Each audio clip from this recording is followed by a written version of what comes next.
Hi, my beautiful cousins. This is Rebecca with Sunflowers Life Coaching, and I hope you are having a fabulous Monday. So, today we are going to talk about codependency, right?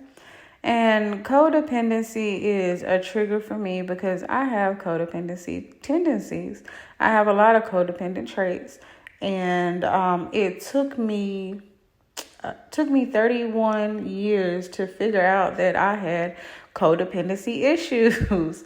I never knew that I had codependency issues. And so now here I am, 32, trying to figure out how to navigate life with a codependency personality.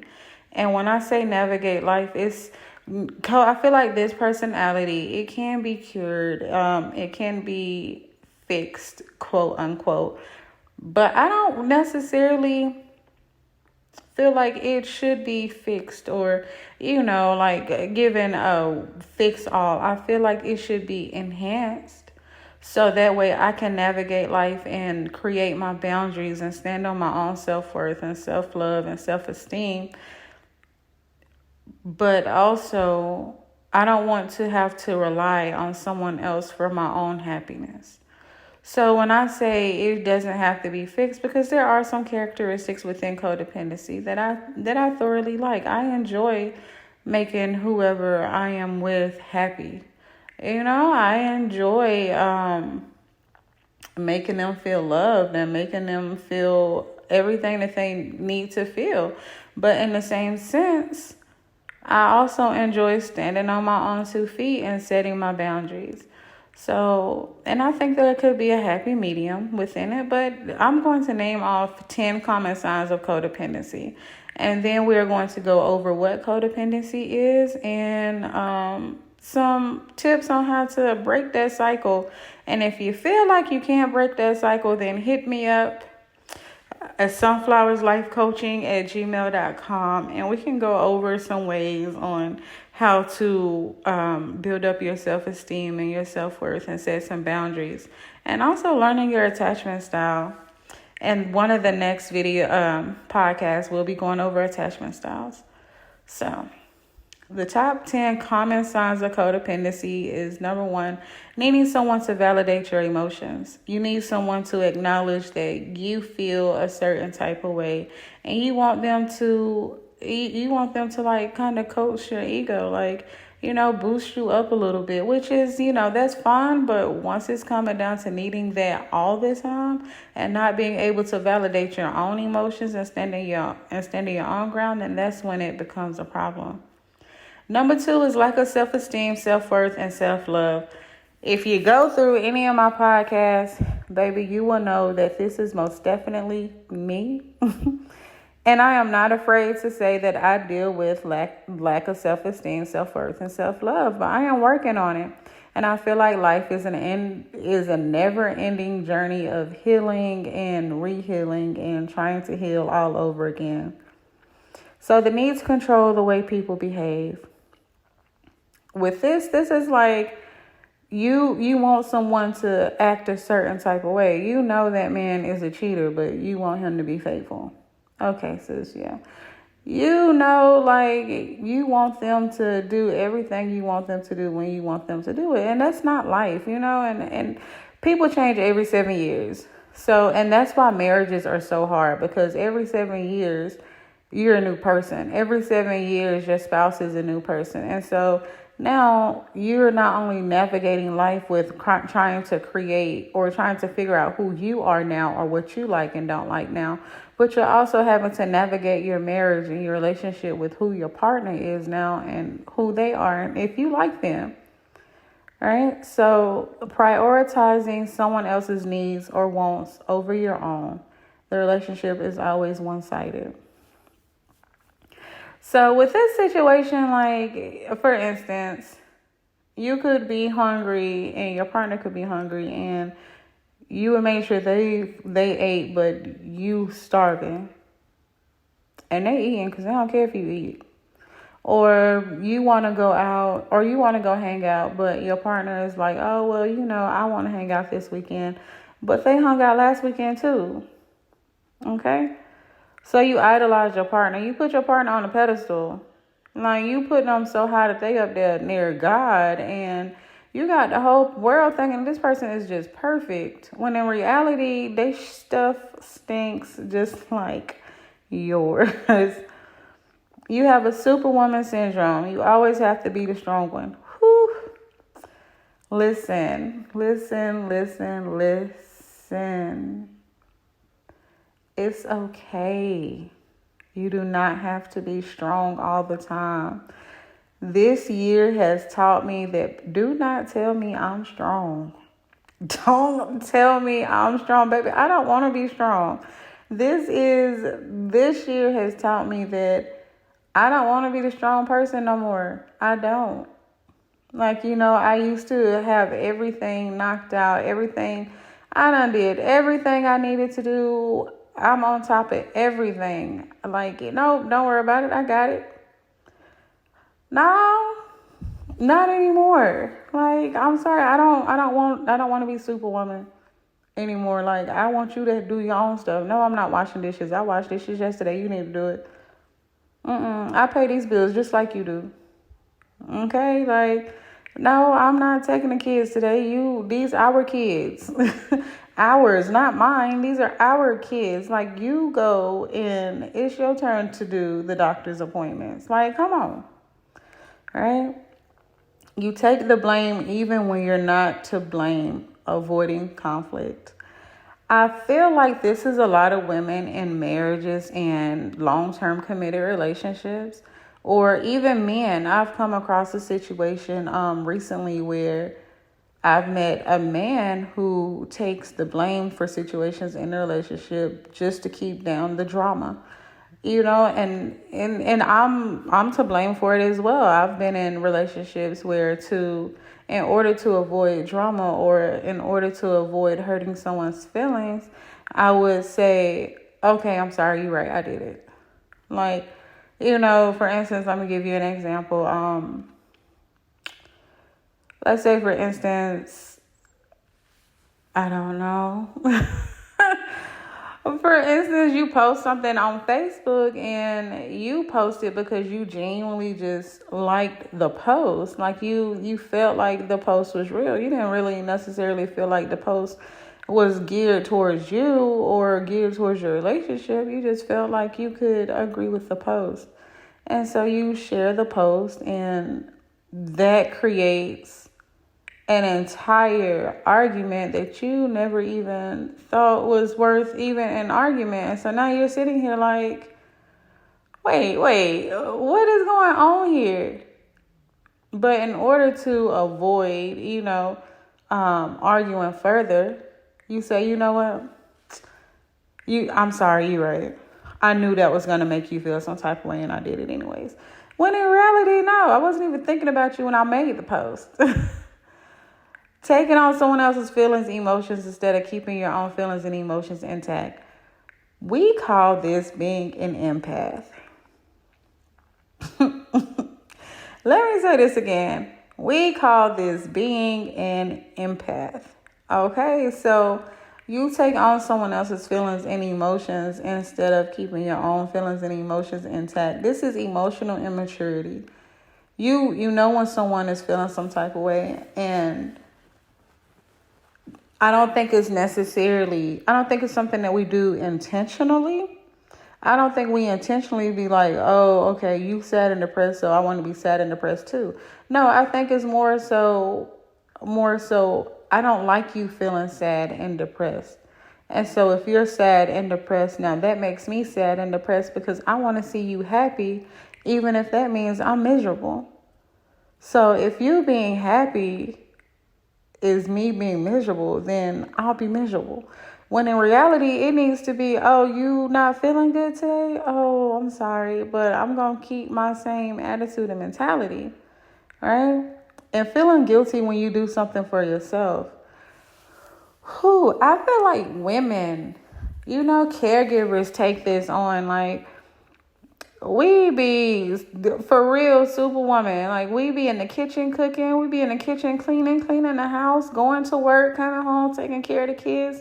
And Lord forbid if you take care of your parents too, and then you done got burnt out, and so you need a day where you are at the nail salon and your feet getting done, and now you feeling bad because you know those dishes are sitting in the sink, or you feeling bad because you know instead of getting your nails done or your toes done, you should have probably saved it for a rainy day or something else. But we're not doing that, sis.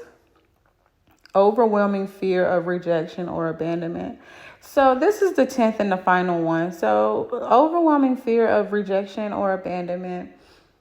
I feel like we go through this and we don't even know we're going through this. I feel like we've been dealing with this for so long that we don't even realize that we have this level of anxiety when it's coming down to relationships.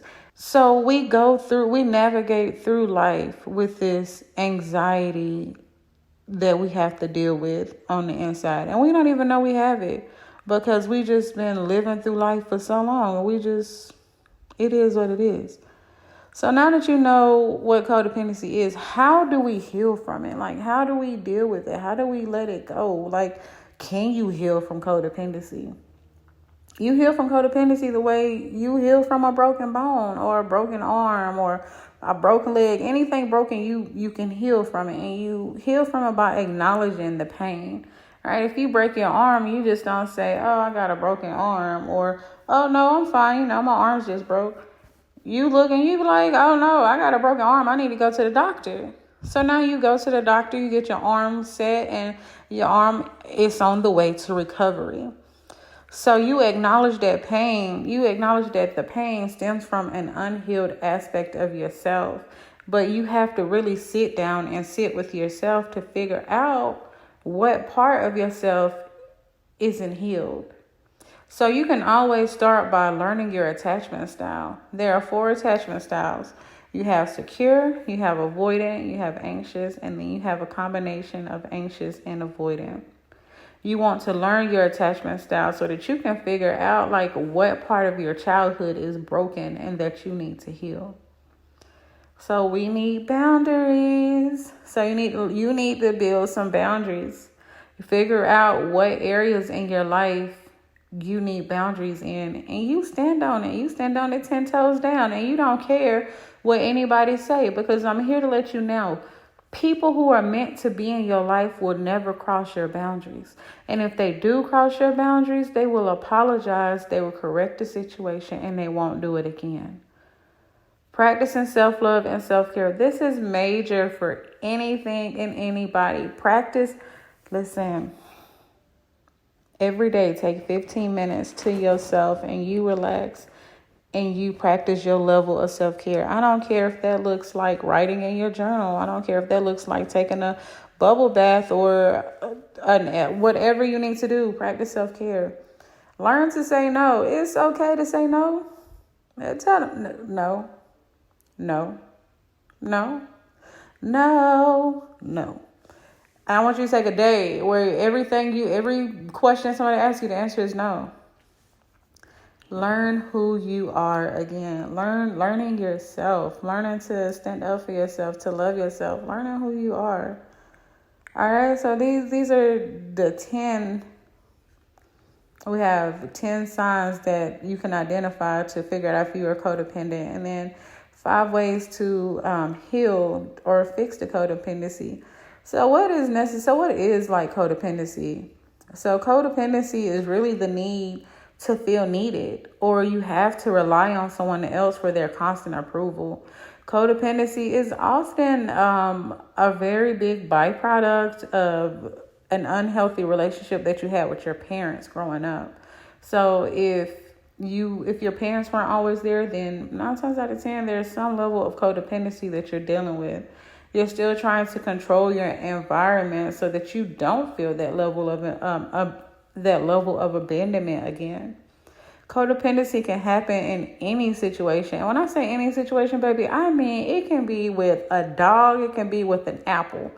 Okay? It can be with the tree outside. Codependency, whatever makes you feel secure, that's codependency. And if you don't have a healthy attachment with that secure with that object, person, place, or thing. We develop these codependency traits as a way to like lessen the feelings of hurt, rejection, or abandonment. A lot of times codependency is activated like when we are born to parents who are neglectful. If you were born to a parent who failed to pay attention to you and provide you with your most basic human needs, like food for one, like shelter for two, like you automatically begin to look for other ways to supplement what you're not receiving. And that instant of neglect, our body triggers it triggers like this fight or flight or freeze mechanism, because we automatically, like your heart automatically feels like you are under a real life threat. Our parents were not present to defend us in this instant, and now we've built up a protective barrier to prevent this from happening again. But instead of preventing this from happening again, it's actually happening over and over and over and over. And every time it happens, we build up an even taller wall. But then it happens again and again and again and again. And every time it happens, it feels worse and it feels worse and it feels worse. But I think we really need to understand that hurt is actually here to heal us. Pain is actually sent to heal us. The problem is pain has two roads. Pain is like a path, right? And it leads to two different roads. It's a fork in the road. And to go down one road is healing, which is what we want. But to go down another road is pain, which is what we don't want. But somewhere going down both roads, there's a cross, right? There, like we have this medium, but there's like this little road that connects both sides. And when you're going down your healing journey, sometimes that healing journey feels like pain. Sometimes that healing looks like pain. And so we want to run from that pain because we're tired of dealing with the pain. It's been 6 months. I'm tired of feeling pain. It's been a year. I'm tired of feeling pain. It's been 2 years. I'm tired of feeling pain. I've done the shadow work. I've done the prayers. I've done the soul searching. I've done everything I need to do. Why do I still feel this level of pain? I'm tired. I'm tired of feeling this pain. So now it's like, all right, let me go on over here so I can get this quick fix that's going to end in pain, right? Or we go down the pain journey and it's like I got all these quick fixes and I'm not feeling the pain directly because I got the drugs that's covering up the pain. I got the hoeing that's covering up the pain. I got the school that's covering up the pain. I got all these kids that's covering up the pain. But when it's time for me to sit with myself, all I feel is pain. So now I'm tired of feeling this pain. So now let me go on over here to this healing journey that I've realized starts out as painful but ends in rewards of being healed. And I no longer feel this pain. Sometimes pain is actually the cover of healing. So instead of taking time to find out who our authentic selves are, we take bits and pieces of the people we meet and we identify these attributes with ourselves. So that creates our codependency. So now instead of knowing who I am, I have a little bit of, my first ex, the first love of my life. I have a little bit of you in me, okay, but we didn't work out. So now I got to go to the next person, but I still have some of this old person in me, but I'm going to take just a little bit of you. And now let me go to this next person, okay? And you like this, so let me take a little bit of this because I know in this moment you were happy and it made me feel happy and we weren't arguing, but the relationship still didn't work out. So now I have to go to this next person and take a little bit of them too. And here I am 32 years later and I don't know who I am. Because I got X number 1 and X number 2 and X number 3 and X number 4 and a little bit of you too that's stuck inside of me and I don't know who I am. But what I do know is I'm tired of this pain. So today we have gone over codependency. And next week I kind of want to go over attachment styles, because I want us to know like how we attach to the person that we love. So right now we're on codependency. Next week we'll do attachment styles. And if you guys have any questions or if you have any suggestions, please send me an email. Send me an email. If no one has told you today, you're amazing. You are beautiful. You are loved. You are everything. And if you ever need anyone to talk to, if you're looking for a life coach, if you're looking for a therapist, send me an email, sunflowerslifecoaching@gmail.com. I look forward to hearing from you, and I hope that this podcast blesses you. Have a good day.